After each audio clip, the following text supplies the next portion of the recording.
Hello, I'm Laura MacPhee, Insight Editor at Pensions Insight and Engaged Investor magazines, and I'm here with Jamie Fiveash, Director of Strategic Development at B&CE. Very good to have you here, Jamie. Lovely to be here.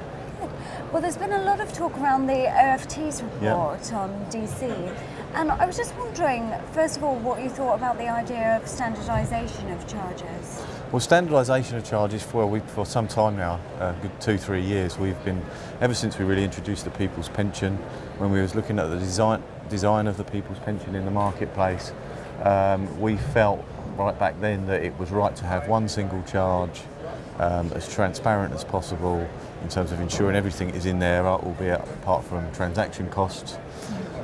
So it was launched with that 0.5 charge, all inclusive. It's very simple for the customer to understand. The problem is we've got a market that over time, and I think it's indicated in the OFT report itself, that there is about 14 different charges. We did a bit of research and found about 30 different charges exist. So that just makes it impossible for the consumer to compare one product to the other.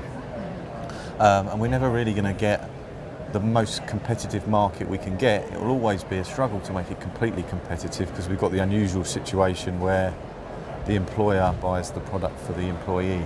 Right. So there'll always be a slight conflict there, but at the moment the employer, when he goes to a provider, he can't compare one provider's product to another because it's so difficult to work the price out without an advisor's help. And as we get into the lower reaches of also enrolment, there won't be enough advisors to go round. There's going to be an issue, and we're not making it easy for employers to pick schemes. No, and do you think there should be a cap on charges? Well, I think the issue with standardisation is that you couldn't have a cap until you'd standardised charges, because how would you cap, for example, and a provider is like Nest, where it's got 1.8 and 0.3. What is going to be the cap on Nest, because it's got a multiple charging structure?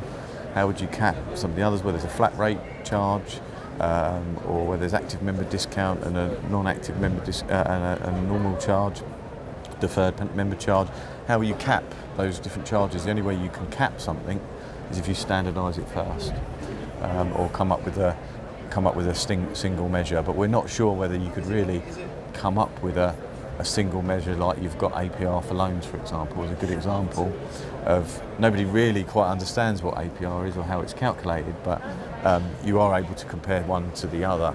Now, in pensions and the way some of the current charges are structured, I'm not sure that's achievable because it does depend on each individual circumstances what their charges actually work out to be.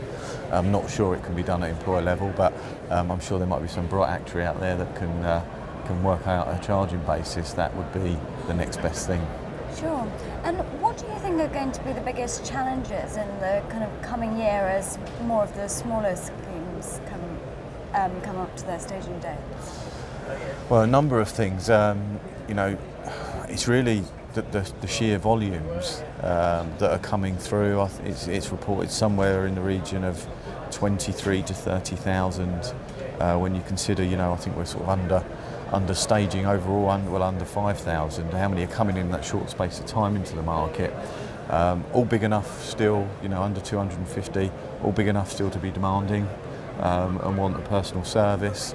So you can't just shunt them through, a process. They need service, they want service, and it's will the market be able to adjust and take all of those employers in? That's the biggest challenge everybody's facing. We're pleased with what we're developing.